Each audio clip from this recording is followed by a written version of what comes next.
घने जंगल की खामोशी में एक शक्तिशाली कबीले का मुखिया रहता था, ज़ारोक। उसकी जिंदगी की सबसे बड़ी खुशियां थीं उसकी गर्भवती पत्नी नाया। पूरा जंगल जानता था कि ज़ारोक अपनी पत्नी और आने वाले बच्चे के लिए किसी भी हद तक जा सकता है। एक रात तेज तूफान के बीच ज़ारोक जागा और देखा कि नाया झोपड़ी में नहीं थी। जमीन पर पड़े कदमों के निशान उस दिशा की ओर जा रहे थे जहां खूंखार आदिवासी कबीला रहता था। ज़ारोक की आंखों में खून उतर आया। उसने आसमान की तरफ देखकर दहाड़ मारी और जंग का ऐलान कर दिया। अब यह लड़ाई एक मुखिया की नहीं, बल्कि एक होने वाले पिता की थी। ज़ारोक अकेला ही अंधेरे जंगल में निकल पड़ा।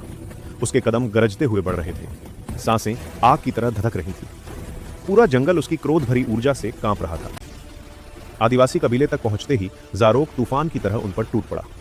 उसने लकड़ी की दीवारें तोड़ दी, जलती मशालें गिरा दी और उसके प्रहारों से दुश्मनों की धरती हिल गई। एक झोपड़ी के अंदर नाया बंधी हुई थी। ज़ारोक ने एक ही वार में सारी रस्सियां तोड़ दी। नाया की आंखों से आंसू बह निकले, डर के नहीं, भरोसे के। ज़ारोक ने उसे बाहों में उठाया और दृढ़ आवाज में कहा, अब कोई तुम्हें छू भी नहीं सकेगा।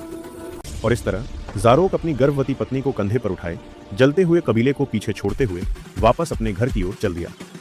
जंगल जानता था, आज रात प्यार और साहस ने जीत हासिल की थी। दोस्तों, इस योद्धा के लिए एक लाइक और सब्सक्राइब तो बनता है।